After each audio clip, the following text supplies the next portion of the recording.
ঈদ যাত্রায় বাড়ি ফেরা মানুষের খবর জানাতে এই মুহূর্তে গাজীপুর, টাঙ্গাইল, মুন্সিগঞ্জ থেকে সরাসরি যুক্ত হচ্ছেন সহকর্মী নজরুল ইসলাম, অভিজিৎ ঘোষ ও সুমিত সরকার সুমন। শুরুতে যাচ্ছি গাজীপুরে। নজরুল, মহাসড়কে ব্যস্ততা কেমন দেখছেন? বাড়তি ভাড়া আদায় নিয়ে যাত্রীদের কোনো অভিযোগ আছে কিনা, এ বিষয়ে বিস্তারিত জানাবেন।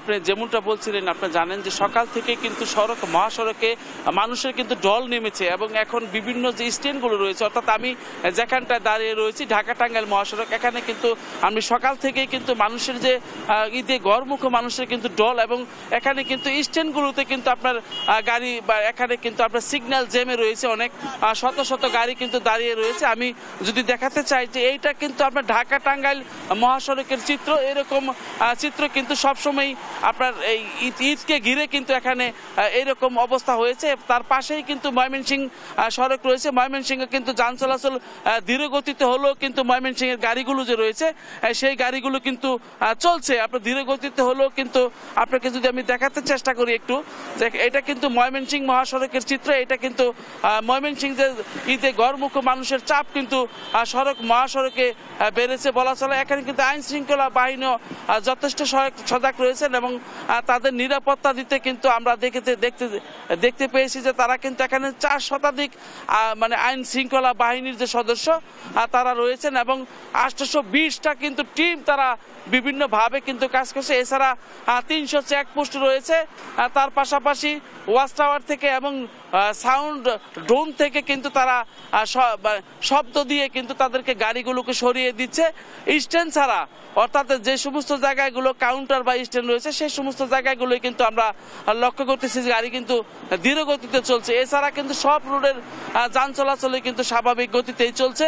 তো এখন কিন্তু আমি যেই জায়গাটায় দাঁড়িয়ে রয়েছে, অর্থাৎ ঢাকা টাঙ্গাইল মহাসড়ক এখানে এবং ময়মনসিংহ মহাসড়কের একই চান্দনা চৌরাস্তা এলাকা, এখানে আপনি দেখতে পাচ্ছেন যে গাড়ি কিন্তু দূরপাল্লার যে গাড়িগুলো রয়েছে সেগুলো কিন্তু ফ্লাইওভার উপরে কিন্তু স্বস্তিতেই যাচ্ছে।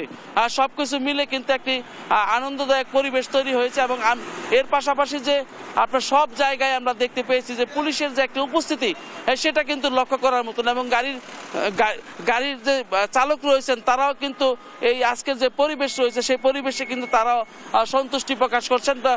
সবকিছু মিলে কিন্তু আপনি জানেন যে সিগন্যাল জ্যাম ছাড়া কিন্তু স্বাভাবিক গতিতেই গাড়ি চলছে। তো সবকিছু মিলে একটি স্বস্তিদায়ক পরিবেশ তৈরি হয়েছে।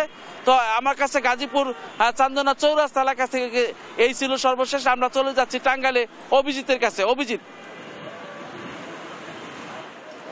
জি নজরুল, আপনি যেমনটি বলছিলেন গাজীপুরের যে চিত্র দেখাচ্ছিলেন মহাসড়কের, আমি রয়েছি ঢাকা টাঙ্গাইল যমুনা সেতু মহাসড়কের এলেঙ্গা বাস স্ট্যান্ড এলাকায়, এবং এই এলেঙ্গা বাস স্ট্যান্ড এলাকা হচ্ছে এই এলাকাটি দিয়ে উত্তরবঙ্গের 22টা জেলার মানুষ চলাচল করে। পাশাপাশি এই এলেঙ্গা দিয়েই পার্শ্ববর্তী যে টাঙ্গাইলের যে জেলা রয়েছে ময়মনসিংহ, জামালপুর, শেরপুর সহ কয়েকটি জেলার মানুষ এই রোড ব্যবহার করে। তবে সব মিলে এই মহাসড়কটিতে এবারে ঈদ যাত্রায় ব্যস্ততা বেড়েছে, পাশাপাশি গাড়ির চাপ রয়েছে এই মহাসড়কটিতে। আপনি দেখতে পাচ্ছেন যে এই মহাসড়কে যেমন গাড়ির পরিবহনের সংখ্যা বাড়ছে, তেমনই হচ্ছে এই মহাসড়কটিতে যাত্রীরা অপেক্ষা করছেন তাদের কাঙ্ক্ষিত বাস পাওয়ার জন্য। তবে অনেক যাত্রী বলছেন যে এবারে যে এই যাত্রার যে বাস পরিবহন কম থাকাতে গণপরিবহন এবং সেই অজুহাতে পরিবহন চালকরা বাড়তি ভাড়া আদায় করছে, এবং তারপরও অনেকেই বাধ্য হয়ে গণপরিবহন যাচ্ছেন।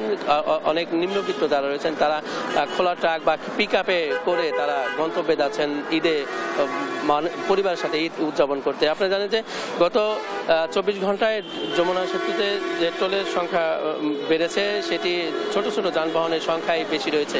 তবে জানেন যে এই গত 24 ঘন্টায় যমুনা সেতুতে পরিবহন পারাপার হয়েছে 35,227টি, এবং এর বিপরীতে সেতুতে টোল আদায় হয়েছে 2,65,37,500 টাকা। তবে এই যে পরিবহনের সংখ্যা গতকাল যেটা ছিল সেটি 32,266টি পরিবহন ছিল।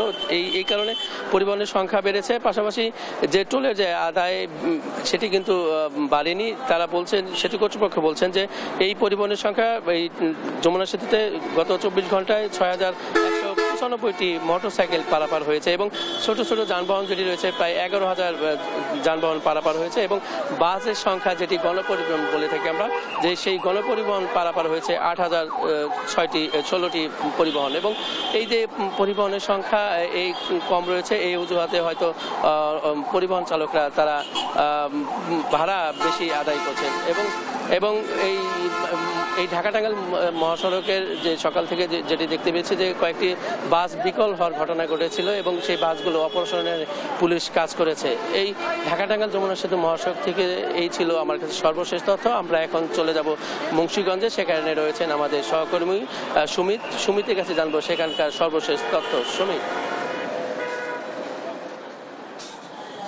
জি, আসলে আপনি যেমনটি বলছিলেন, ঢাকা মহাসড়কের কিন্তু আজ ভোর থেকে কিন্তু হাজার হাজার মোটরসাইকেলে করে কিন্তু যাত্রীরা তাদের নিজ নিজ গন্তব্যে তাদের নারীর টানে কিন্তু বাড়ি ফিরছেন।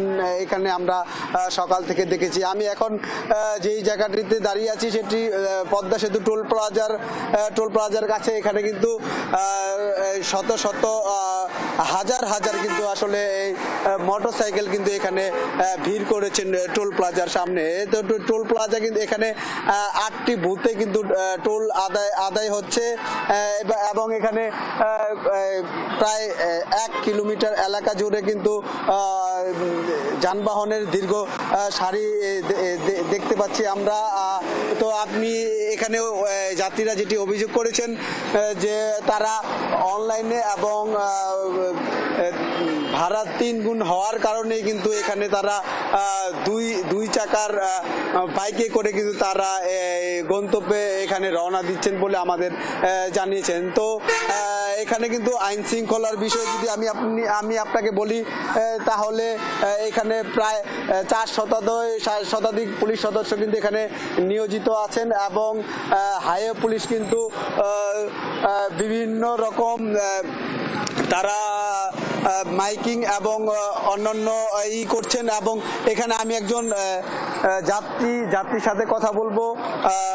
আপনি একটু জানাবেন যে এই সড়কে কোনো ভোগান্তি আছে কিনা, 2 চাকার মানে কোনো? না না,